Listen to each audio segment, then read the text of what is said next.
આજે આપણે બનાવીશું એકદમ સરસ મજાની ટેસ્ટી સ્વાદિષ્ટ એવી ફટાફટ બની જાય એવી આલુ ટિક્કી। ચલો જોઈએ રેસીપી। સૌથી પહેલાં બનાવીશું આલુ ટિક્કી। આલુ ટિક્કી બનાવવા માટે આપણે અહીંયા 4 થી 5 બટેકા બાફેલા લેવાના છે। બાફેલા બટેકાને અહીંયા આપણે મેશન વડે મેશ કરી લેવાના છે, જેના કારણે આપણી જે આલુ ટિક્કી છે તે ખૂબ જ સરસ બને।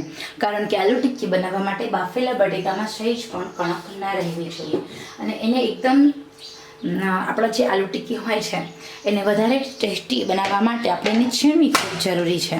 તો અહીંયા મેં સૌથી નાની છીણીની મદદથી છીણી લીધી છે। તો હવે આપણે એમાં સૌથી પહેલાં જે મસાલા છે એ ઉમેરવાના છે। તો એના માટે હું અહીં સૌથી પહેલાં આદુ મરચાંની પેસ્ટ એડ કરીશ। આદુ મરચાંની પેસ્ટ એડ કરી સાથે આપણે નમક એડ કરી દઈએ ટેસ્ટ અકોર્ડિંગ। નમક ઉમેર્યા પછી આપણે થોડા અમથા તલ એડ કરવાના છે। તલ ઉમેર્યા પછી અહીંયા સૌથી પહેલાં ગરમ મસાલો એડ કરીશ। ગરમ મસાલો મેગી મસાલો લઉં છું। સાથે સાથે મેં અહીંયા હળદર એડ કરીશ। હળદર ઉમેર્યા પછી આપણે ઉમેરવાનું છે લાલ મરચું કાશ્મીરી અને લાલ મરચું રેશમ પટ્ટો। એમાં અડધી ચમચી કાશ્મીરી મરચુંની સાથે રેશમ પટ્ટો મરચું એડ કરવાનું છે। સાથે સાથે થોડું અમથું કાચું જીરું ઉમેરવાનું છે। બસ તો અહીંયા આપણે જે મસાલા છે એ બધા રેડી થઈ ગયા છે। તમે ચાહો તો તમે કોથમીર એડ કરી શકો છો અને અડધી વાટકી તમારે લેવાના છે કોર્નફ્લોર।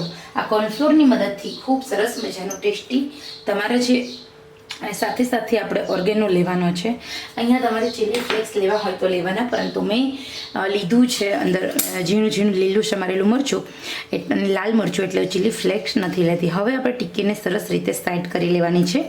અહીંયા આપણે પાણીનો ભાગ બિલકુલ નથી લેવાનો। પાણી એડ કર્યા વગર આપણે એમ જ આપણે ટિક્કી માટેનો ડો રેડી કરવાનો છે આપણે કોર્નફ્લોરની અંદર। કોર્નફ્લોરના કારણે આપણો જે ડો છે એ વધારે સરસ મજાનો બને છે।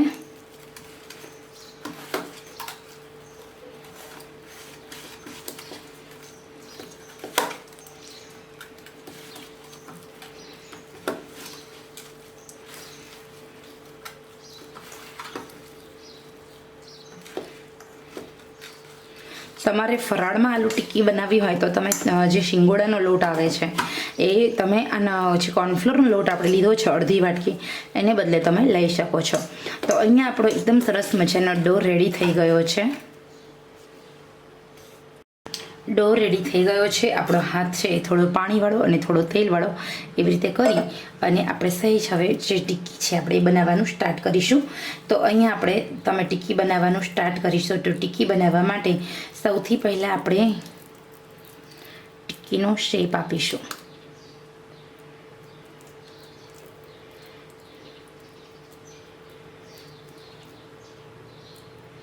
તો આ રીતે આપણે ટિક્કીને બનાવી લેવાની છે અને આવી જ રીતે બધી ટિક્કીને પ્લેટમાં મૂકીશું।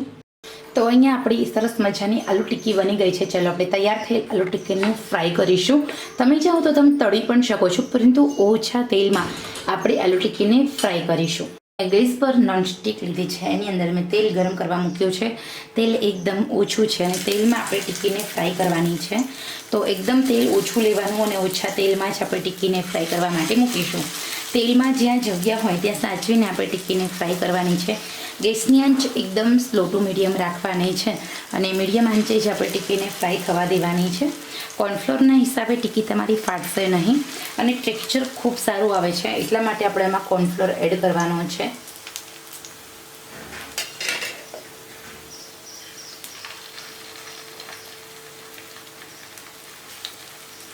તો હવે આપણે એકદમ સરસ મીડિયમ આંચે ટિક્કીને ચડવા દઈશું। ગેસની આંચ આપણે એકદમ સ્લો ટુ મીડિયમ જ રાખવાની છે। જો તમે ગેસની આંચ ફૂલ રાખશો તો તમારી જે ટિક્કી છે એ નીચે બળી જતી હોય છે। તો અહીંયા આશરે 3 થી 4 મિનિટનો ટાઈમ લાગે છે તમારે ટિક્કી બનતા। હવે આપણે જે ટિક્કી છે એને સાચવી અને ફેરવી લેવાની છે। અહીંયા તમે જો આપણી ટિક્કી બહુ ફાઇન ચડી ગઈ છે। તો ઓછા તેલમાં આપણી સરસ મજાની આલુ ટિક્કી હમણાં 2 જ મિનિટમાં બનીને રેડી થઈ જતી હોય છે।